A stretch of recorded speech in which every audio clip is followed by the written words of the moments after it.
Hi, welcome to the 1 Liter Podcast. You will watch us drinking 1 liters of beer whilst talking about shies. Please like and subscribe. Welcome to the 1 Liter.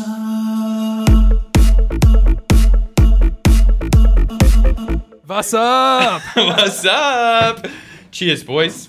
Bring the beers in. Cheers, gentlemen. Cheers. Yes, Tinky. 1 liter. Tinky, 1 liter. Here we go. Because I'm also here. Yes. Phil. You can hear a third voice. Yes, y'all. Phil, who do we have in the studio today? Today, we have our very first guest, Mr.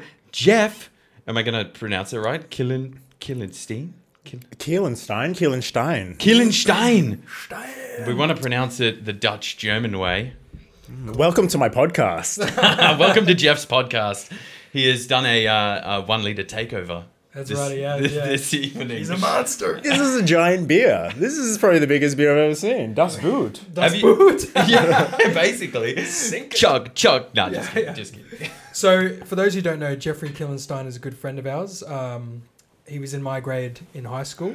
We met in year 8 and we've been friends ever since. And obviously, Phil being in the same high school is an acquaintance of Jeff. So, this is a nice reunion for everyone. Just so everyone knows, we're 30 now, right? We're Like, high school yeah. was a long time ago. Oh, dude. It feels, I mean, I don't want to sound cliche, but it feels like maybe 3 or 4 or 5 years have passed since high school, right? Am I wrong?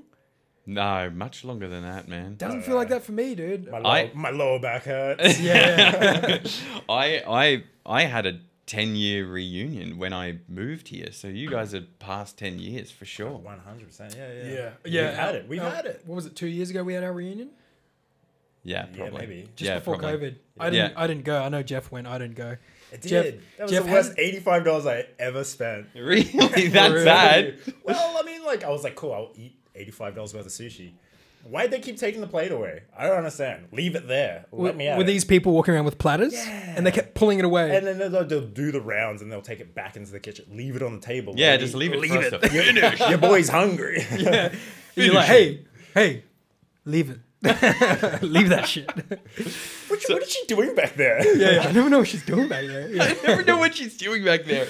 So, Sushi, mom. yeah. Yeah. You arrived in Sydney this morning, Jeff. How was it compared to Brisbane? Colder? It's cold, dude. Yeah. No, well, I brought a coat. I had to buy a coat because you don't own coats in Queensland. It's just not something you do. No. Yeah, It's not cold enough. Yeah. I bought a ski jacket, which I bought to go to Canada to go snowboarding. So ski jacket, like double layer with the windbreaker and a puffer underneath. And that's what it was for. It was for when I go to the snow. And then I moved here and I was like, oh, first winter, well, better get the puffer out just for a casual stroll outside to go to work. And because everyone else can't see me, I'm also wearing a woman's scarf, right? Like, Yeah, tell us the story of the scarf. So what was it your partner said to you? she didn't really say anything. She just put it around my neck and said, "Don't fuck it up, because it's from India." And I was Is it here we cashmere? are. What is it? What is it, like pure silk? What is that? What is this, cat leather? Yeah. Skin of virgins. Exotic. It is nice. It's a nice print. Thanks, I made it myself. Zing! Don't wreck it because he made it himself. So, the priorities. Let's get down to brass tacks, Jeff. Yes. So here let me just tell you my perspective of things, right? You know, one of the great things about Jeff is that he and I have this kind of relationship where I don't have to speak to Jeff for 3 years straight. And I could just have a random oh, hey man, how you doing? Like something he and I are interested in will require us to chat with each other. And then it's just like it's like I never stop talking to Jeff, you know? And then all of a sudden I'm in Sydney. Yeah, exactly. Yeah. But, Joel moves to Sydney and all of a sudden you're in Sydney. Here he is, yeah. Here he is, just to visit Joel. That's it. Is boy. that why you're here? Well, that's it. Oh, I got no business I here. didn't even ask. Yeah, is it just to visit? Just hanging out, you know? My boy's homesick. Well, here comes home. I'm coming. I appreciate I'm that. coming. Thank you, man. I appreciate that. You're bringing home with you. I wish you could bring some heat with you, but all right. But anyways, you're not used to it either. no, This no. is your first. I just came from the desert. I came from the NT. I've been there for the last 2 years. yeah. We're talking 45 degrees throughout the day, 45, 48 plus Probably sometimes. it's probably 27 right now. Yeah. Let me ask you a question. Like, if it's like a 36, 37, 38 day, it's rarely 38 in Brisbane. But if it gets to 38, people are like, it's the hottest day in Brisbane since the 60 years, you know? Dude, that was like 36, 37 at night. Yeah. When then- you're trying to sleep. In the 40s throughout the day, yeah. And I mean, like, Nah, these are all dingy little Northern Territory, like, small towns. Like, everything's made of asbestos and fucking... It's horrible. But anyways, I digress. I'm flicking around social media. Next thing I see, this sweet little haiku. It's this little bit of poetry, and it was beautiful. Jeff's name's attached to it. I figured, oh, Jeff never posts anything on his story, rarely. And then it's like, I was like, I'll press on that. This is interesting. I mean, legit, Jeff never posts anything. So when I saw this, I was like, true. I have to look at this, right? I'm very private with my life, right? You are, yeah. Yeah. And then when I saw that Jeff had written this poetry, I was like, all right, oh, this must be a short thing. There's a, what's the punchline here? And then I click on this page, and then there's a series of poetry written by Jeffrey, and I was like, dude, where the fuck did this come from? Yeah. Like, Jeff's a very introspective guy. He's a deep thinker. He's very intelligent. 6'2", kind of funny, Yeah. pretty handsome. So it's like it's the whole package, handsome. right? Like, Yeah. also sensitive and writes poetry. Damn. Yeah, well, I knew what you were- else could a woman want? I knew you were a sensitive guy, but I didn't know to the extent that you were writing poetry. So I guess my first question is, at what point did you start writing poetry, and at what point did you feel comfortable putting this on out there, even if it was you like anonymous? So at what point? It only actually started probably about a year ago now, probably less. I think I've actually put it in my calendar to remind myself like how long it's been, but I'm pretty sure we're at kind of like the 11-month mark. So it's fairly new. Like, I've always written diaries and journaling and whatever, because you know, Really? my mental health. Your boy's kind of like crazy. Well, dude, this is the thing. I know for a fact, like, exes in the past, and my most recent ex was always like, I think you should journal and write in a diary. And I was like, I'm a man. I don't need that. I keep everything up in my head. But like, and it is very therapeutic to put things on paper. Like, 100%. it helps you work through things as well, right? And look at him now. And look at Straight up. what a specimen. But yeah, like, so it'd be journaling, you'd get everything out of my head, get it onto paper so that I'm not holding onto those feelings. But then it just started to evolve. So like, I've been doing that for years, but then last year it kind of started evolving into, I guess, the form of poetry. And then I was like, cool, take it a step further, started sharing it anonymously on this page. And So you created a new page, right? I don't really know yeah, the so backstory of yeah, this. that's right. So I created this page to the one I call home, and like, so I didn't share anything on my personal page. I didn't even have a photo or a name on this page or anything. It was just anonymous as a way to get it out into the world, Yeah. and off my chest. And I found that really therapeutic, so I just kept going.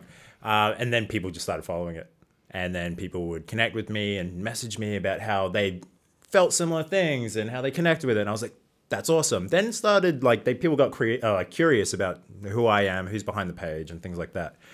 Then I was, started putting my name on it, put my face on it, and it got to a point where I was like, well, I don't really need to like hide behind this anymore, because like, obviously people out there share the same thoughts and feelings that I do. So You don't I feel was ashamed anymore. yeah, that's right. So like, I was Which very is transparent about it. Horrible, yeah. So I was like, it's time we take this a step further and just involve the people in my life. Because I think like, even like, there was a point where my best friend Tom was like, he had no idea, didn't know this about me, and was like, there's so much about you that he doesn't even know. So I was like, hey, that's actually a really good point. People in my life shouldn't not know who I am. So I was like, cool, time to like take a step further, share it on my personal page.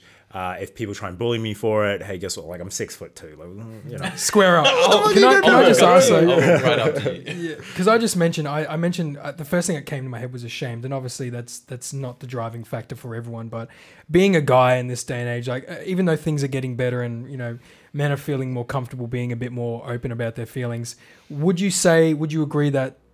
Not so much shame, but do you think that kind of stigma around men being able to express their emotions was a big driving factor for why you wanted to keep it? yeah, keep it private. Fear of judgment, especially because I work in such like a toxic male-driven industry, like warehousing, currently. I'm also like a qualified teacher. I have a degree, so it's like I'm in warehousing by choice. Just so everyone knows. It pays well. But yeah, so like, I mean, oh man, like toxic masculinity in that kind of work environment. So there's just a lot of fear of judgment, things like that. But then I was For real. like, you know what? There's not really anything to be scared of. Chicks dig it. So it's like, it's fine. At the end of the day, everything we do is for women, right? They who run the world. Yeah, exactly. I feel like if any of my followers like listen to this, my whole page is very like sad and serious. And like people just would, I guess, assume that like, the sad emo boy behind his face.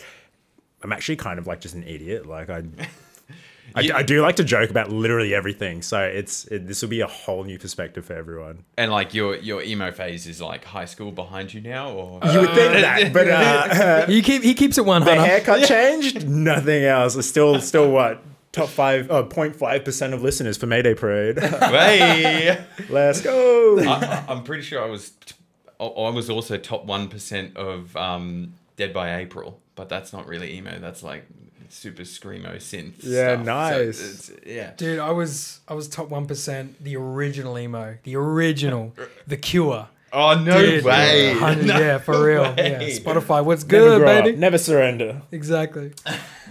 So, I mean, that's fascinating. And at what point in time did the numbers start to really build? Like, when was your first 1,000, for instance? Was it after the first like 3 months, 4 months, or was it like almost instantly? I want to add to that as well. Mm-hmm. To get followers, you said people just started following it because of what you were posting. Did you do any sort of hashtags like to Yeah, get it So in the it would have poetry been world, that or- the Good question. hashtags, which I wasn't very knowledgeable with. Like I was just like, oh, hashtags about like what is it about? Cool. Hashtag poetry. Hashtag poets of Instagram. Hashtag trauma. Whatever's related to my poetry. Did you do research around No, I like... didn't because I didn't sort of care enough about gaining a following. Like that's not what it was about at that time. It was just about. This was just my diary. This was my diary that I was just letting other people see. anonymously. Anonymously. So yeah. it was nothing about the followers. So my hashtags weren't kind of very efficient. They weren't the best hashtags to be using to gain followers, anything like that. So it was a slow trickle. And I think after a few months, so I think I started the page in about July 2021. And then I think it probably was around October that I hit the first 1,000. And I thought that was a big deal. That was huge Yeah, to that me. is 1,000. huge. That's crazy. I'm pretty sure I don't have 1,000 on mine now, and I'm like, Right? hey, I'm a superstar DJ. You know? I was at like a school assembly once, and I saw like what like 1,000 people looked like, and I was like, damn, that's like every one of these people in this room following my page, caring about something I say. That's insane. And then you think of a million though. When you look at like a very popular song like a Bon Jovi song on YouTube. I don't know why Bon Jovi came to mind. 148 million views or whatever. Yeah. When you think of that, 148 million, that's like what's the population of New York or Paris or London? Yeah, like New York, I'm pretty sure, or even Sydney. Sydney that we're in now is 4 million. Greater Sydney. So pretty sure it's 4 million. so that's Sydney, one of the most popular cities on the planet. Multiply by how many? I don't want to do the maths right now. Yeah. Dude, that's a by lot. heaps and heaps. Yeah, like you're immortal. Like holy shit. Well, and like 140, that's obviously people re-listening. So, but Good when point. you judge It's by- not one new person at a Yeah, time. but when Yeah, you yeah. judge by followers or subscribers on Mm-hmm. YouTube, then you really get a scale of Yeah, how many people huge. are seeing this every time they log into Instagram or YouTube Yeah. or every time they log into or when they're staring at their phone for 3 hours a day just scrolling nonstop. Yeah. You are currently on to, is it 11,500 or are you up So to this 12? is just over 11,500. Yeah, kind of. It took a hit a little bit, which is like totally fine because again, like it's not about gaining like followers or anything like that for me. It's all just a diary. But like it was like on a roll. So once I hit, I think it was about the slump was like 1,300. I got stuck on like 1,300 for the longest time. My stuff wasn't like getting anywhere, wasn't visible. Did that matter to you really, though? It didn't really, but I also wasn't really paying much attention to the page for a period. Like, you know, At your one- boy was going through some stuff. So I was like, you know, it took a little bit of a break. It's fuel for the poetry though, right? And that's all it is. It's a research and development. Got to love get it. your heart broken so you can write about it, right? Yeah, exactly. Or write songs. That's how it. songs work. That's 100% it. Songs are just poetry with sound. yeah. Yeah. And so you've got people reaching out to you. What's usually the gist of what most people are asking you? So a lot of it lately has been about like books. People want a book. They want something physical they can hold and they can read, and like that's really awesome. Like if someone's like, hey, I want to spend my hard-earned money on something that you create, that's awesome. So I am working on something. There is something in the works that I want to try and get done by the end of the year, which there's no promises there, but it's brewing. It's in the early stages. I would say it's like 35% completed. Mm-hmm. Maybe that's a bit rich. Maybe it's like 30% completed. I mean, you've probably got like the stuff you're posting, right? You're probably singling out stuff that you like. You've probably got way more content in the background. So I think currently on the page there's probably about 70 posts. There's probably 200. That's pretty in the background. 70, man. That's consistency. Like that's awesome. Well, when you get on a roll, you pump it out, right? Yeah. When that heart's hurting, you just pump it out. Yeah. Can I ask probably you, about 200 in the background. did COVID in any way affect the development or progression of this page, or it had nothing to do with it? Did it speed it up? I would think it would. Being in isolation with someone, those feelings are brewing. Like, did it assist it? Or? And I guess it does. It didn't change anything for me personally, but I think it would have an impact on the people who saw my page. Yeah, in for sure. How it affected their relationships and more screen time when you're stuck at home and whatever. So there's just more chance of like coming across my page. That's what I was getting at. Like it would speed up the growth of the page because people would be looking at that stuff more, relating to it more because they're like, oh, I haven't seen my family in months. Yeah, unintentional exposure. Yeah, Genius. Like going through their sad times and like, but yeah, it got to a point where it's just like it kind of hit a number and it just snowballed from there. And I started getting picked up by bigger pages sharing my work and things like that. And it just snowballed out of control until it sort of hit about, I think it stopped around the 11,000 mark. That's where it kind of slowed back down again, which is totally cool. But like, that's insane. Like I was chuffed with 1,000. Hit to 10,000, I damn near shit my pants. Whoa. Are there any pages like messaging you trying to get in on promotions and collaborations? And stuff? Look, you get that a lot. You get a lot of like especially small pages messaging you to help them out with like shout outs and collaborating and things like that, which is like fine if they follow me. Oh, they message like, you without following. You gotta be a businessman, baby. So I mean, like, if someone doesn't follow me at all, and then they hit me up, like, hey, can you share my stuff? I'm very hesitant unless I really like the stuff. I'm pretty hesitant because I mean, like, you have your scratch moral, my back, I'll scratch yours. You got values. But like if like you just asking for a handout, that's kind of lame. But like, but if anyone's from Brisbane, like Brisbane Poets, come and message me, and they have some cool shit, I'll share that all day long. Yeah, have you without caught up? any kickback? I like, help a brother out. Yeah, and is that sort of your rule? Like if it's because like you got to draw the line somewhere. There's going to be ins and outs. Like you're going to go, well, you don't cut it, but so there will be like, I mean, like.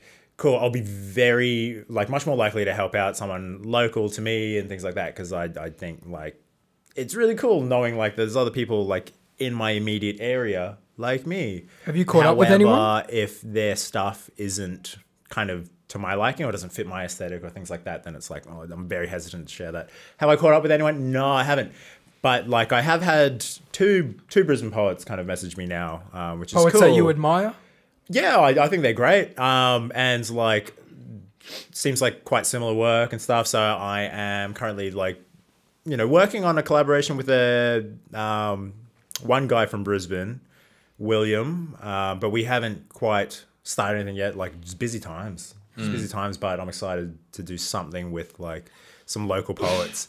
I don't know how a collaboration would work either. Like, I don't know what it's going to look like. Yeah, because you were speaking to me earlier about this, and you said, if someone were to alter your work in a way, or you're trying to collaborate with someone and it deviates from You know, because this is all about expression, right? So Yeah, if someone's 100%. altering how you're expressing yourself, it's not really censoring my it's not feelings organic and anymore, things. is it? Right? Yeah, exactly. So it's like, okay, collaborate with someone. Cool. I think the only way it would work is if I write a piece, you write a piece, but it follows a theme. But if it's like we're writing one continuous piece and like you're doing some words, I'm doing some words, then it's like, wow, it's hard. Or I think I would cut sick if like I wrote something and then someone's like, oh, I didn't like that, and so I changed what you wrote. Like I think I would be like, I'd be pretty upset because like at the end of the day, this is my diary and That's these are your my heart and feelings. soul. Do you know what I mean? Yeah. Do you think as you go on, do you think you may be able to become more aligned with other people? You'd be able to work with other people, or do you think at this point in time you can't see yourself ever working with someone because it's just, you know, this is you. Your blood, sweat, and tears are being poured out onto the page. You know, like I'd be more than happy to like work with people like over time, but like I'm still a baby. I'm still like kind of learning to write and learning to express So- and things like that. I just had an idea. If you were to want to collaborate with, this could be completely stupid, but I'm thinking if you were to collaborate, you said like if it follows the same theme, it Yeah. could work. What if it was like a conversation poetry? Right. Ooh. Back and forth. Boom, boom. Yeah. Feel You write a Yeah. line, they respond, and it's like, it would be perfect if it was a female poet. Yeah. Because that sort of And follows now we're that. telling a story. Now Kinda you're telling like- a story. you've been Right. shaking your ass for like half of the night. What does he say in that song? It's like what is that? What is that? You I know don't the song know I'm the talking about? song. I don't know the song. Yeah. You're right. I know songs. You know that one, right? No. I know It's like- songs, but I don't know that song. Vanessa. It's like, what is it? The Heights. It's the Heights. It's called the Heights. It's like, I think it's like Disney or something. It's kind of like Rent or something, and it's just like, it's like a guy and a woman yelling at each other. And it's like, you've been shaking your ass for like half of the Heights. And then she walks off, and he's like, Vanessa. It was all over TikTok. It's memes. God damn it. That definitely sounds like Rent. Has it been all over TikTok like recently, or because I've maybe- sort of cut myself off from it? End of last year, start of the year. It's like 30 years old. I don't know what damn Tic Tac is. shaking your ass. Hey, what is this? thing? just while you're finding that, speaking of expressing yourself in mental health, I do want to mention that I am doing a lot of push-ups. How many push-ups do you guys reckon? So it started 10 days ago. That's right. Yes. 10 days ago. Okay. So it's push-ups for mental health awareness, and I chose Lifeline as my charity. So Very noble I've- of you, sir. Very noble. I have done a fair bit of push-ups. So how many? What is it exactly? How many push-ups do you need to achieve in certain? How much? So I mean, it's going to give it away how many I've done. So I'll just Okay. tell you, I've But done. question. Okay. Yes. So when you do the push-ups, it's all in one sitting, or is it across the day? No, it exactly. can't be in That one was my sitting. question. This is what I asked Phil last time. Okay. As well. Oh, right. Okay. Okay. Please illuminate Cannot us. be in one sitting when you hear the number. Right. So Okay. I've done in 10 days. I've done 1,228. Yeah, nice. Okay, so like 100 a day. So it's 120. Yeah, 122 a day. And on that's in average. intervals throughout the day. You're not Yeah. doing 100 in a day. Yeah. So because 30 throughout a couple of hours? Or yeah, what? because I'm working for most of the day. I try and smash out a few in the morning, and then I have done a couple of sets through work. But the guy that runs the app, it's called Push for Better. But the guy that runs the app, he sort of lays out the push-ups for you. So we thought it's a total of 3,139, which is actually the number of people that committed suicide last year. So In Australia? Yeah. Oh no. Yeah. In Australia alone. So quite a serious topic. Very passionate about it. So it's a push-up per person that committed suicide last year, but in 24 days. I don't know where he got 24 days from. I didn't research that enough, but in 24 days, you got to do 3,139. And we worked out, it's about 130 a day. And then we were like, yeah, we can do that. We'll just do 130 a day. But he doesn't do it that way. So he sort of makes you warm up and then lead up to a heavy day and then have rest days. So I had Structure to it. I like it. yeah, but that means yesterday was 220 in one Wow. day. Here's the question. Here's the real question. Oh. How are your pectorals feeling? They're fine. Like, because it's high push-ups, volume right? stuff. Yeah. Exactly. It's push-ups. You know what's not fine is like my trap and like my back, because I've been slacking on gym, which I should really be doing work to counteract the push-ups. Right, like because there's some so much pulling movements. front work there. It's just Yep. all front gonna heavy, be all- pushing heavy. Yeah, 100%. So You need to open up that back. you know? exactly, I gotta do some some rows, some pull downs. So that's been getting a bit heavy, like getting a bit tight in the back region. But Proud I just of you, want man. to. Cheers, and to all Cheers to all that. those people listening. I mean, If you do want to donate, it's Push for Better, and then just you can you can go search, and then just search for my name, Philip Gith. So Philip with one L and then GITH, and you can donate. I'm part of a crew for work, so just you can find me and just donate to me directly. That's all I wanted to add. Back to Joel's video. we don't really have to play this. Nah, but what were you looking for? Oh, your song. Yeah, it's I think we just skipped past that. I haven't actually seen this show, but from what I imagine, it's one of these like singy kind of.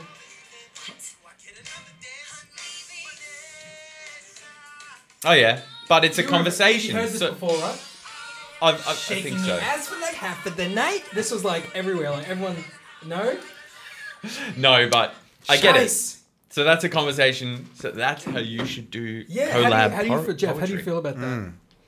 Yeah, that I could be down for that. Because what I had in mind was like something like a theme like seasons. Called you got the 4 seasons, and 2 to 4 poets or whatever, each writing something about each season. Yeah. In the kind of perspective of like love and relationships and things like that. Summer is your passionate romance, the fiery, The fling, hot, yeah. Yeah. And then winter is the cold resentment, the after relationship, Yeah. kind of like One it's person's falling cuddling, the other apart. person's cold. Yeah. Autumn, it falls apart. It gets it's Oh, I see. Yeah. Ooh. Isn't that? Interesting. No. I mean, dude, that's. Oh, Genius. 100%. I was gonna say that's From a- what winter is, right? You are just like with your thoughts in the cold. You're like, I don't want to go out. It's dark at 4:30, 5 o'clock here. Like Yeah. 5:30 rolls around, it's pitch black. Sunset Winter is is done. the silent treatment. It is the like psychological abuse of like the relationships. Plague of the mind. Yeah. A war in your own mind. That's right. Oh god. Wow. All right. So, Jeff, I could probably have put this at the end of the podcast, but I think I'd like to put it here now. I'm sure there are a lot of people on your page who want to know more about you and understand and appreciate where you came from and why you decided to do this. And obviously, we don't have all the time in the world. So, is there anything you'd like to say to your viewers that would, I guess, relay a bit more information of who you are, and at least something that you would like to explain about yourself that might be a bit more relatable to them? So like Kawhi Leonard, like Oh man, deep heavy stuff for like a very very silly funny podcast.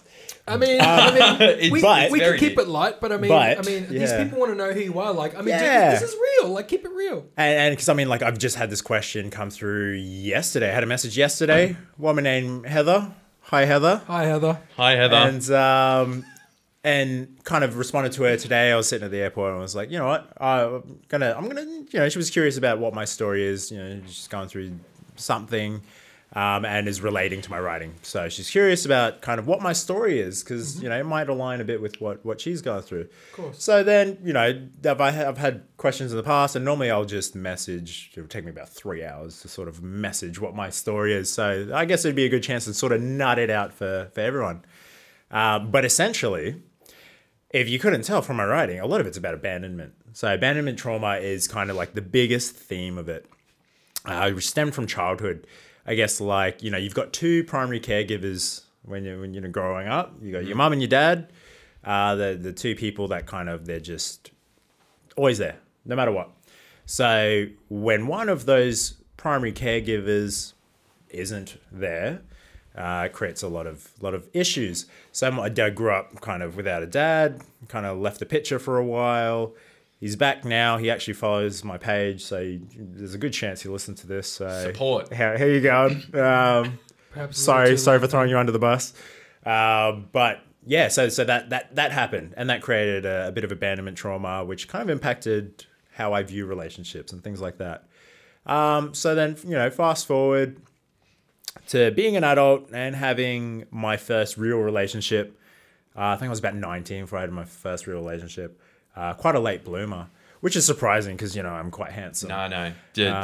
Keep that as a good thing. Like, you don't want to get into too early during Yeah, high school relationships You that saw mean me nothing. through high Yeah. school trying to do relationships. My first No love was in wonder, high right? school, and that Yes. fucked me up, Backfired Yeah. hard. dude. Yeah. And then that So- sets the tone, that sets the standard for how you view relationships is your experience in high school, Yeah. what relationships are. So course. now that's how you view what a relationship should be through like Totally. your adult Social life. interactions, everything. So It's amazing how much high school affects us. Like, you see all these teens in America, for instance, and the suicides and like kids bringing guns to school. We're not going to get into this conversation, but like, and you think to yourself, school wasn't that bad for me. Why is he bringing a gun to school? Like, school wasn't the same for everyone. I remember a lot of kids went through it really rough, and like, hormones and things are exploding and going on. And if things aren't good at home as well, and like, I mean, I'm not trying to get into the mind of a child who would bring a gun to school.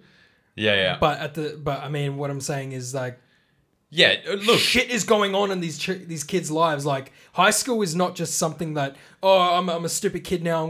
As soon as I become an adult, that's when my life begins. Yeah. Life begins way earlier than that, and like, life isn't easy. It's where you spend a ton of time while you're developing. Exactly. Yeah. I mean, development is man. Please go on. high school, what an awkward time. Yeah, but I mean, but yeah. So you grew up with a vacancy in your life. Just mum's around, doing a good job, doing a great job, I turned out okay. Of course. And then fast forward, had my first real relationship at about 19. She sucked, dude. She was trash. But you know what? That was the first real relationship. I didn't know any better. Yeah. You just kind of suck it up and you go through it. Happy wife, happy life. That's what you hear a lot. So you kind of just you get this toxic view of like, this is what a relationship is, and I just got to suck it up and deal with it. Can we digress on that? Can we digress on that? Like, we can come back to it. We can circle back to it. And that comes back to the like how men are supposed to act. Right? Yeah, and we have to suck it up. We have to be the strong one in this, Yeah, and it turns out actually no, that's what they call abuse. So it was actually pretty trash. But that went on for a few years. And then, so what do you do with someone like that? Because like you can't leave, whatever. You marry them, obviously. Duh. So got married. I got married quite young. Jeffrey's been married. Yeah. Yeah, I got married young. I got kind of pushed into that. Hated that. That was a trash time. Thankfully, she left for someone else. Great. Gives me a way out. Like, so I was like, damn, totally bummed. But that does leave you with a little bit more abandonment. I mean, like, it really triggers that abandonment wound. Stabbed in the heart. Yeah, But so- thanks. You sucked, but ow! Yeah, it's like, okay, you were trash and then you left me. Like, how trash must I be? Yeah. So then that's what triggered the writing. That's what started me writing, journaling, just get it all out, which was awesome. Started going, like, seeing a psychologist and whatever, doing things for my mental health. Out of necessity. I was a little bit messed up. But that was, I was still quite young. I was early 20s at that point. Next relationship, cool. Oh, she also leaves for someone she works with. Great. That really triggers some old wounds. And then like, yep, cool. Failed relationship after failed relationship. Just it gets a bit old. You get a bit used to like re-triggering old wounds. Really good for writing though. So I journaled through that whole time. That was fine. And realistically, was it therapeutic? Did it work? It was therapeutic. I wouldn't say it taught me a whole lot because like, I mean, I don't obviously know enough at that point. So like I'm doing it. It gets off my chest. It helps me clear my head, but I'm not learning anything. So it was like getting the therapy and seeing the psychologist and all that sort of thing. That's kind of where the learning came from, and reading books, a ton of books. If you see my Audible account, I look like a crazy person. Oh, you listen to books? Yeah, Dude. I listen to books because I can't pay enough attention. I don't know if anyone noticed this, but my poetry is mostly like 4 lines. Yeah, I'll write saw. 4 lines because I don't have the attention span to read my own work when it's anything more than that. I can't expect anyone else to do that. So Oh, dude. I think they call it micro poetry. So it's like poetry for the modern age, the ADHD age. Yeah, exactly. Where you can only pay attention to a 7-second video Yeah, so I'm before like you have to move on. 30 words and like trying to tell as much of a story as I can with very few words. Yeah. So that's all stemmed from abandonment and like crappy relationships and like literal like abuse. But We're here for you, man. Oh, We're thanks, here for you. guys. In the wise words of the African American gangster poet Scarface, I have this killer up inside of me. I can't talk to my mother, so I talk to my diary. Hey, that's what Do you know Jeff what's? does. Do you know how? Can I just say something on a side note? Can I tell you why life is so weird? Oh, You obviously didn't grow up with a father, so you had that. And I'm not gonna sugarcoat it. You had an emptiness, right? There was a vacancy in your heart. There is a void, yeah, and then you fill Totally. it. Yep. Exactly. I have both my parents. My parents were not supposed to be together. Never. My parents have fought since I was a child, and they would bring me into the fight. My parents would sometimes fight 3 or 4 times a week. It never got violent. Maybe once or twice a year would get violent, but nothing blood and guts and bruises, and it was more of like wrestling or something. But as a child, dude, give me that. as a child, my parents would scream at each other.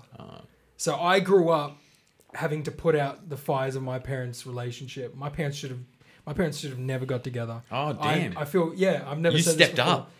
Yeah. Oh, not. Yeah, I could have, but like. But so, I mean, like, you had to. If you're saying you had to put out fires. Yeah. But the thing is, like, I grew up with both my parents, but I didn't have it any better. Like, I'm not trying to dampen your suffering at all. Like, everything is not sugar and rainbows just because both my parents are around, dude. In fact, it made my life even worse. Like, I currently am estranged to my parents. This is the reason why I probably won't ever go back to Brisbane for a long time, because Brisbane is a trigger for me, because I hate the idea of communicating with my parents again. Oh. So life, dude, like any person, I envy, like I grew up, like I've got 3 older brothers. You think we'd have like a strong bond. We don't. I thoroughly dislike my brothers. They dislike me, I dislike my parents. And when I see these families are like siblings and they're really close and their cousins are close and their family are close, I just don't, I'm so, that's so anathema to me to see, oh yeah, we're going to hang out with our cousins. We got like a big family barbecue and 30 of my family members are going to be there. I don't know what that's like. My mother's parents died. My mother's father died before I was born. My mother's mother died when I was like a couple months old or something like that. And then my father's parents live here in Sydney somewhere at like Blacktown or something like that. I've seen them 2 or 3 times in my entire life. So I never knew what it was like to have grandparents. All my cousins live out here in Sydney, but I've rarely met them. I don't even know what they look like. I can't remember. So I've never had this strong, happy family. Yeah, like all I've had is my own family. And like my 2 oldest brothers have a different dad. So like my second oldest brother, Guy, I've always felt like we're great. We're kind of good, but like I always felt like he hated my younger brother and I. We had the same dad, out of resentment, because obviously child of divorce, they had to move from Sydney to Brisbane. He was a problem child, coming home every second week, police at the door, things like that. He was a bad kid. Yeah, right. So I grew up in a fucked up household, dude. So 2 parents, like I probably never told you this, but like having 2 parents isn't always the best thing in the world, to be honest. Like if it's toxic, yeah. Any human being 100%, who has that happiness, I envy them. But like Jeff and I were having a conversation today, you see a beautiful woman, you look at her and you'd be like, oh, I'd love to share a life with her. She dresses nice. I can see her across from the diner, wherever we are. She's giggling, you know, she looks happy. For all we know, that girl's been through some serious trauma, trauma. Shit, like, yeah.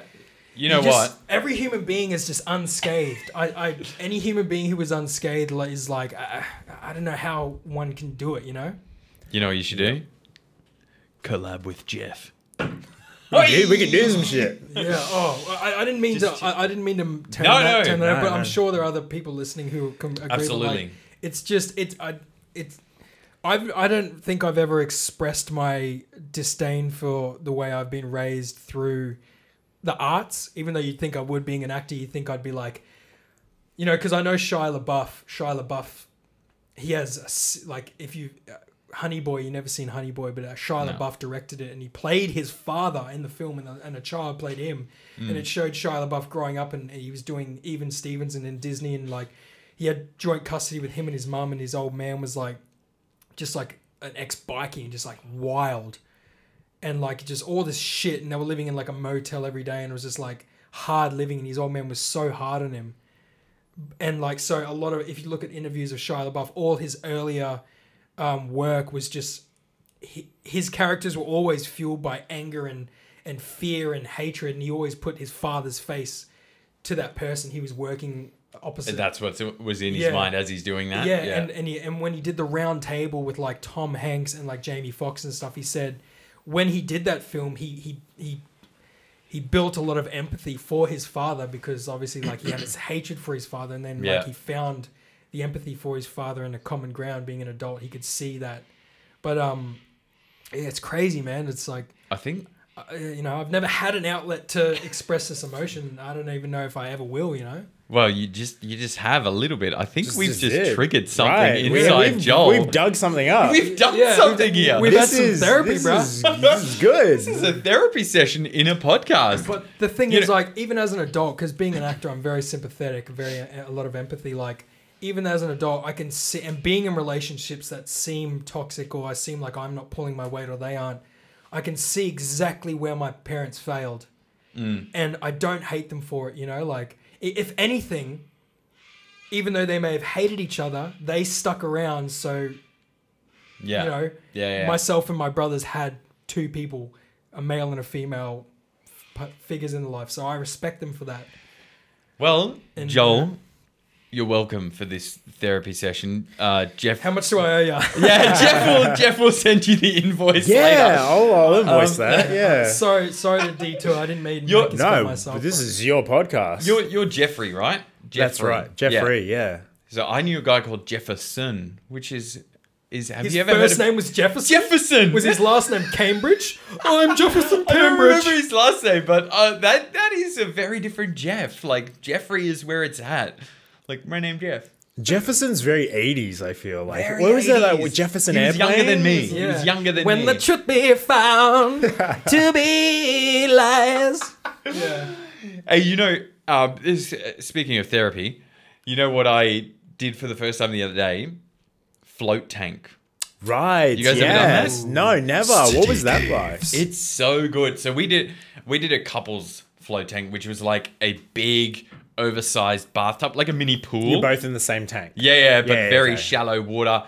And I don't think it was as good because you're floating next to each other, and because you move side to side, we kept bumping into each other, so it was a bit weird. Would if someone had to scratch their nose or move and a ripple came, would that disrupt your flow as well? Oh, not as much, but you move. The Like if physical you scratch touch. your nose, you start floating one way, and then you Right. bump into each other. And that's- it's frowned upon to wee in the float tank, right? It's Well, let's this not is- get into that, all right? It's not like a public pool, right? it's, Like, it's frowned upon to add urine to the.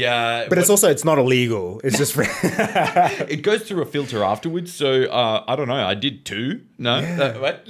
when in Rome. I'm paying for a service. They're like, they got like a camera and they can test the levels. They're like, pool number 7, please do not urinate.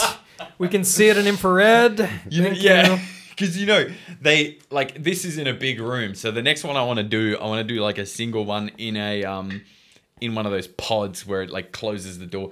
Because both of us said we were floating and like half your body, because it's like filled with what is it, sulfate? Salt, like Yeah. but it's sulfate. Sulfate or something like yeah. helps you like float.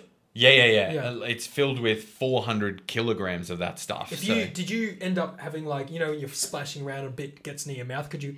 Oh, Was it I salty? tasted it. No, it was bad, man. It's Like a like, chemical. super bitter. Oh. Super bitter. And they're like, oh, here's a spray bottle of Probably fresh. for the urine, right? To Exactly. deter the fucking urine, like a chlorinated pool. Like you're like, whoa, my eyes are burning, right? But they give you a spray bottle of fresh water. They're like, oh, if it gets in your eyes, I'm like, I've had salt water in my eyes, please. And I'm laying there, and I was like, I scratched my nose or something, and I could just feel a droplet of water, and it just worked its way up into my eye. And as soon as it hit my eye, I was like, oh god, that stings bad. I was like, where's that spray bottle? But I want to do a singular one where you're closed, because both of us said, because half your body's like sticking out, right? And both of us said it got pretty cold, which is not supposed to. It's supposed to be matching your body temp. Yeah. But we both got pretty cold. Was it heated? It's all heated to your body temp, so like 37, 38 degrees. But I don't know if the room stayed. There's an as imbalance, well. All right, Is it dark? So there's like blue lights, right? Right. And then there's a button inside the pool. You push the button and it goes pitch black. Right. Nice. Okay. Pitch So black. you're literally alone with your thoughts. Yeah, and they give you these earplugs. So you put earplugs in. you're not getting water like in your half ear. underwater. Yeah. And then you turn the light off, and they ask you when you go in. So first timers, they say, "Do you want music through the whole thing?" So it's like relaxing music, like almost like whale sounds, but like meditating music. Yeah. But they ask you if you want it through the whole thing or 10 minutes at the start, 10 minutes at the end. So we're like, let's do 10 minutes, because that's the prompt to get out and shower. Yeah. So we did that. But when it's silent, you're like, okay, so this is what I'm dealing with. This is it. Yeah, full sensory deprivation. So here's what I need. So it's like, so they put me in there, they float me, put earplugs in, whatever, make it pitch black. And as they close the lid, hey, you realize no one loves you, right? And they close the lid. And then like, alone with your thoughts. and now I'm just sitting in there writing poetry. Just as the door goes down, birds are actually dinosaurs. It's like, what? Siri, make a note. Or the other way around. Dinosaurs are actually birds. And you're like, oh God, giant chickens. I have two questions. One, here's the thing. I do a lot of meditation. Yeah. Brilliant, by the way. We won't get into the effects of meditation, but it's been wondrous. We could. Realistically, you're in a new place, a new environment. You're not going to relax straight away. It's going to take at least 30 minutes, realistically, for Are you talking to float settle. tank still? Float tank? Yeah. Just in general, like if you're in a new place and they say, okay, close your eyes and meditate, you're going to be like, okay, are the people looking at me? This is weird. All these things are running through your head. 30 minutes pass, right? So realistically, after 30 minutes, you've only got another 30 minutes to start tripping out and seeing shapes and weird things and having introspective colours. Yeah. So, one, did you feel like an hour was enough? And two, I forgot what I was going to He's say. forgot the second. I'll address the first one. Please. Yes and no, because we started getting cold. It was strange. Yeah. Like when you're in the tub, right? Yeah. You're in the tub and like you like splash But water. I think it's fine because you don't we didn't need extra time on that one session. It was just sort of like you need to go back for more. You need to go back for multiple sessions so that you can be relaxed in the situation. But I think when I go to this singular pod one, I think that'll be better because you have less distractions. And I'm just going to try and let go and try and actually see things. Mm-hmm. I also noticed in that big one, the big pool, even though we had the lights off, it's pitch black when you first think about it. But then... you adapt to the darkness? Yeah, but you can't adapt to pitch black, right? You'll never see because there's no light. Yeah. But when I was spraying my eyes, I looked over and then... Yeah, I looked over and there was this tiny... And it was really tiny. It must be like an LED that they covered up or something. But it was still peering through, and I was like, "There is a bit of light." I felt cheated, so totally. I need to go into this enclosed cocoon and just have pure pitch black, because nobody even knows what that's like. Nobody goes through that sensory deprivation. Blind It's people true have that, entered the chat. Yeah. Hey, come on. Blind people also aren't following your poetry unless they've got Guilty. Image to speech. Yeah. But They're reading can't find the Braille. button, They're like- reading your poetry in Braille. They're like, oh my God, that's beautiful. Here's my second question. I remember. yes. Next time you go, would you get high as fuck? Um, Marijuana. So high, I wouldn't get high as fuck.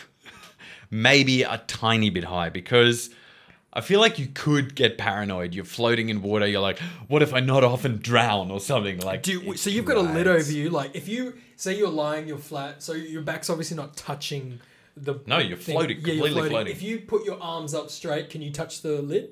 I don't know. I haven't been in the capsule, but probably. Oh, so you Probably weren't in the can. capsule, right? So No, we let's were in say- this room that had a pool. Yeah. So the whole room went dark. Realistically, if you're in the capsule and you were high and you were getting paranoid, you probably feel pretty claustrophobic, right?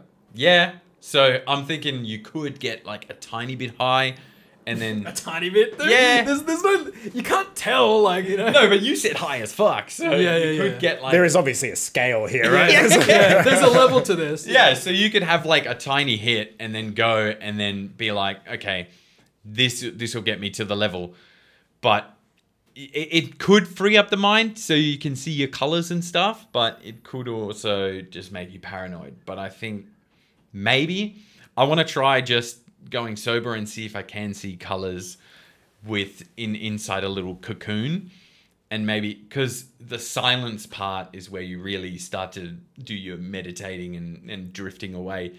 So I might still do the 10 minutes of start. Just depends on what the place does. Right, because I've slept in a swag before. When camping, I camped in Exactly the same. It's exactly the same. So I camped around New Zealand. In cold. And like, because majority of my followers, if any of them listen to this, like they won't know what a swag is, because the swag is a very Australian thing. Nobody knows what a swag It's is. a tiny little tent, right? It's Yeah. like a cross between a sleeping bag and a tent. It's essentially a sleeping bag with a pole in the middle of it, right? That's Yeah. probably a pretty accurate It's depiction of a swag. I've never slept in a swag, but when I look at it, it's like a tent coffin. Right, yes, it's a something you get coffin-sized buried tent. in. And like, I had never slept in a swag, but I was like, you know what's a good idea? Buy some flights to New Zealand and bring a swag and just camp around New Zealand in a swag. And first night, I could not sleep. I felt so claustrophobic. I was like, fuck, it's touching my face. I can fucking feel it. I was like, I'm itchy. My legs are itchy and I can't reach them. Like, I'm just constricted to this thing. And it's like, I feel like that's how I would feel in a float tank. If like one of the single ones with the doors closed, Yeah. whatever. I'd be like, oh my God, I'm trapped in here. I can't breathe. Can I breathe? Is there oxygen? I Do don't know they if I put can oxygen breathe. in? Yeah. I don't Have think you- I can breathe. Have you ever seen photos of them? I have, right? Like, They I look- get all the Instagram ads. Yeah, they look big. They look big. Right, So I feel yeah. like it would be bigger than a swag, so it would be but okay. still small enough to trap farts in, right? Like, Exactly. If you're gonna do that and just All right. also you're supposed to be completely nude. are you supposed to be? Really? Yeah. Did you guys get nude? Yeah, I did. My Right. partner didn't. So Why? I was there's floating. definitely cameras in that room. Like, Ah, nah, but 100%. it has to be like infrared because it's pitch black. But I'm completely nude. But halfway through, like I said, it was getting cold, and Yeah. your junk is out of the water. Yeah. So Right. Shriveled. I'm hoping this cocoon situation will fix that, and it won't Yeah. get as cold. But I have a question. Let's get funky now. hit me. All right, Phil, we'll start with you. We'll make our way this way. Philip, what is the gnarliest place, or even public? We'll say public or gnarliest, whichever one you want to answer, where you've had sex, Hey, gnarliest. or like holy shit, I'm in public right now. We could get caught. Oh, Or let's say, I mean, because gnarliest, like the craziest and in public, I feel like they go hand in hand. So like, yeah. This is. Oh, do you guys know Burley, the mountain, the little, not mountain, but the little The hill. the walk? Yeah. The hill that overlooks the water. Yes. Yeah. So down from the path on one of those big rocks, not quite the one that's like overlooking. Not the main rock that has like a bench for people the to sit main rock. on and like. No, not the main rock, but like down from the path in that like bush area. Yeah. Right. Chilling. Like penetrative sex. speaking of penetrative, so what happened? What year was it? Who was she? I don't remember the year, man. It was years Oh, ago. I mean, yeah, like, I mean, when I say you, like, year, I don't mean, remember like, the exact time that I had like- sex with like all three women that I feel no. like at least, I feel like at this point in time, as a male, we would have sex anywhere in public because, like, we keep it 300. But when you're younger, And by we, he doesn't mean us. Yeah, Like, no, of course. when When he you're younger, says, you're like, when Joel says "Let's we, do it, let's do he it." means him. Like, I Yeah. think Yeah. he means him, Plural. and I think he means he's moved to Sydney and he's been deprived or something. I don't know. Like I've had some fun, whatever. whatever. We keep it 300. What was his name? No. Eustace R. Dewo.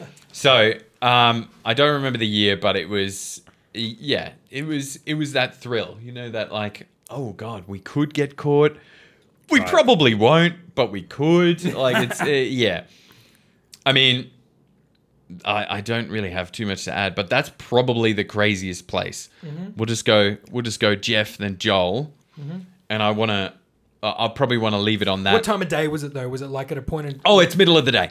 It's middle of the day. And were there people? So around it's like on the way? we've been to the beach, you know, like it's the middle of the day, Psychotic. I and love then it. do the walk and then do the thing. Splendid. It doesn't sound like it. I mean, it's probably like sounds more romantic than it actually was. Like I imagine it's like there's sand and there's like salt water and there's like. But because you're on the rocks, there's no sand, so Right, it's not yeah. like when you imagine beach sex and you imagine sandpaper Yeah, on yeah. your junk. The waves Like, it's crash not and the that. water goes into my butthole. Yeah, and, like- it's not that. It's just, the rocks aren't that comfortable. I don't like. I'm not. I mean, like, And like you for got real. correct me yeah. if I'm wrong, but like, Is that a crab? Yeah. But you also got like wet swimmers on, so it's also Right. not warm, you know. yeah. So It's the, like yeah. Jeffrey. As a man of God, saving myself for Christ. Where's the craziest Wait, place? so you're expecting Christ to do you with Billy, or What's up? No. So what you're saying is, where is the craziest place you've made out? Yeah. So, look, I don't have any crazy stories because I'm a man who enjoys the comfort of a bed, right? of course? I mean, Yeah, nothing I'm a wrong gentleman. with that. Nothing I'm a wrong with that at gentleman. all. Yeah. Oh, okay. So, like, I mean, I my I-30 probably because it's like I don't know. I-30? What is But that, like a anyone who, highway? like- I did her on the I-30, bro. It was rough. You know? No, it's the smallest hatchback you'll ever see. Made by Hyundai. Did I mention that I'm 6'2"? Yeah. Yeah. Took Your one knees were look. touching your ears while you were doing it. Like, Took one look at that back seat and was like, "That's not gonna happen." And so we're restricted to one position, and that is like in the passenger seat, and she's on top, and I'm like, "I'm sorry, you're just gonna do all the work." Yeah, you're Yeah. just sitting. You're Sorry. I can't move because my head is touching the ceiling of the car. I call it riding VIP, but like whatever. So it was probably the least romantic thing I've ever done. It was trash. I'm trash. Dude, can we all agree that car sex is fucking horrible? Horrible. It's So terrible. uncomfortable. They really romanticize it in films. Oh, Dude, and it like is a not chick like on that top at of all. you, it's just like, no, like, So- this car's going to be altered for this Yeah. scene. I'm seriously. sweating. There's just fucking shit Nah. everywhere. Yeah. I'm like, the gear stick is just digging in. the, Like, well, the belt buckle's digging it, like Yeah. where it plugs into. That's kind of Yeah. like digging into like completely something. overrated. Yeah. Completely overrated. Yeah, And it's like, it's trash. it's trash. And then afterwards, the aftermath, you're like, I got to drive this thing. And the windscreen is just moist. Yeah. Yeah. It's just moisture. You're You're like, like, oh, well, God. wiping it down. Yeah. We literally sat in silence the whole drive home because we were both like, "Who's going to say it first?" And I was like, "I'm going to cut the silence." And I was like, "Let's never do that again." Yeah. I was like, "I hated that." Don't know about you, like. Sorry if I offend you, but I hated that. And then if you don't mind, like, no names mentioned, but was she like, yes? Yeah, she agreed. I'm pretty sure she agreed. I don't know but this is the thing. I don't know if she just agreed because I said it and like she was awkward. And she was like, yeah. she was like, "Damn, that was a magical evening." And I'm just like, I've just said it. Fucked her. And You then just now- ruined her dreams. Yeah. To her, it was just pure romance. Yeah, it was like, wow, this could be the guy. That's the Yeah. one. The way that belt buckle dug into my Yeah. ass, like, you know. Yeah. Joel. I had one, and then I remembered I had a worse one. So, not worse, but like, so Crazier. I was seeing this woman for a while, and I remember it was around the time that what was that movie, Revenant, with Leonardo DiCaprio, where he won the Oscar for it. Yes. Yeah. So I'd went and seen that Gorgeous. one afternoon out in this like far out. I think it was what was that area? You saw the movie. I saw the movie. Yeah, I can't remember what area it was. And then she was like, "Hey, I'm going." Cut to the chase. It was a brisk it Wednesday. It was a Sunday night. I didn't have to work on Monday, and this chick I was seeing always went out on Sunday to the what's that? It's a bar in the city. I can't remember what it's Can I called. just say- It can had I just sticky say- floors. Yeah. You know, So it was literally any bar in the city. What bar Last pops off in night. Brisbane and Can Sunday? I just say, It's not last the King, The night. Fox. not the Fox, the Okay. King something, the King. oh, just get on with The it. Regents, Last whatever. night. The Anyways, Royal Exchange. Royal, the Royal. It was the fucking Royal. Yeah. There So we she go. every There we Sunday go. she went there and was just like, and she loved taking pills and stuff. And like I was kind of a novice, and then she was like, "Every Sunday we're gonna do it." So I was like, it was like 12 o'clock at night. I finished watching this film really late. I was out in like the middle of nowhere, and I had to drive back. And then her best friend called me. She was like, "Why aren't you here right now? You need to be out here." She's like, she needs it right now. I was like, it was like 2016. I was like, all right, I'm coming. Fuck, it's like 12 o'clock. I went out, met her out there, and then like she just like, as soon as I met her, she like pulled me into like the unisex bathroom, and just like fed me caps. Oh God! Like MDMA. She's like, look. And I was like, I was like, I can't swallow tablets without liquid. And she was like, use the tap. And I was like, all right. It was like horrible. Damn. Yeah, I love this chick was great though. Anyways, for some, I think it was like the story was like there was like a dude from Germany. He was like a DJ who needed to get back home, so he had this like show, and all these people came, and all the funds went to him to go back home. And at this point in time, this chick I dated, she was the manager of a cafe. A very, very sophisticated cafe, so she was very on point. So like she was working so hard that when she did get a chance to party, she partied. Yeah. And she'd take like 10 caps. Oh God! So her heartbeat, like I remember one time I listened to her heartbeat, it was like her heart was beating this fast. I was like, you're gonna die of cardiac arrest. I'm gonna have to fucking like at your eulogy, I'm gonna be like, she had great pussy, man. It was like I didn't really know her. Like it was crazy. God damn. So I'm like, I'm high. I'm like, holy fuck, we're at this like German dudes playing, we're smoking cigarettes while we're like getting loose with it. It wasn't really my vibe because I'm a hardcore kid. I wasn't used to like how do I dance? I suck at dancing. Yeah. Anyways, we left, and then do you know it was right next to the family? Yeah. So do you know when you walk out of the family, there's that busy street there, And you walk there's- across and there's that park. Oh yeah. I know the It's one. like trees yeah, and stuff, yeah, yeah. and you can like Yeah. So we went across to this park. It was raining. And we were sitting at raining? we were sitting at this bench, Romance. sprinkling. We were sitting at this bench talking and like talking. It's like talking underwater, right? Yeah. So anyways, like we're sitting so either legs are opposite side of the bench. So we're like the bench is like this, and we're sitting there like talking to each other like real close, as like real chummy. And then the next minute, I was just like flipped it out, fucking. And just started going at it in this park, and like people were leaving the clubs and like walking through this park and walking past, and I was just like looking at. It was intense, dude. Yeah. All right, so I think the most public winner goes to Joel. Porking in public. That should be. If I was a pornography director, that would be like my film. Porking in public, with some barbecue sauce. You know, like. Can we just agree that Joel is very vivid at painting pictures? And Yeah, I talking felt like I stories. was there. Yeah, tell stories, dude. I was straddling with them. Because you know, he was trying to move along. I was like, last night I saw a film. As I recall, it was a horror film. It was I can't like, dude. some real One jizz thing, in my pants one stuff. thing I realize is I'm not sure if it's like a weird mental thing I have, but when dudes explain things, they're like, "Oh, there was a fight. This guy punched him, and then we left." But me, I'm like, it was about 5:30. I ate a piece of toast. The toast tasted like this. Like I've always just been super descriptive, and I can't help it. No, it's good. It's a good Fuck. thing. It's good, especially if you want to do acting. Hey, I want to cut it off here.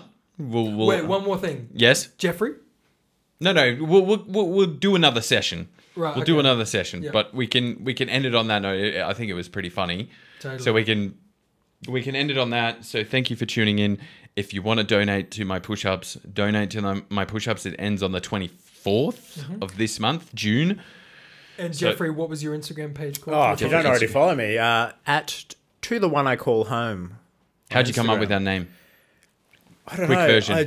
How did I come up with it? It was just something it came to me. It came to me. To the one I call home. It is like if you were to start a letter to the one I call home. Because at first I was like, oh, is this the title of this poem? And then I was like, no, it's the title of everything. I stamp it on everything. And how that came about is like it can be, there's two different ways you can look at that. Like, so this is to the one I call home, but it can also be to the one who I call to come home. So, do you know what I mean? The one that left, that I want You're to come back. standing here at the harbour with the lantern. Man. Beautiful. Yeah, you know what? Beautiful. That's me. I love it. I love it. Thank you for tuning in. Thanks Thanks Thanks for everybody. having me. Welcome to the Van later, guys.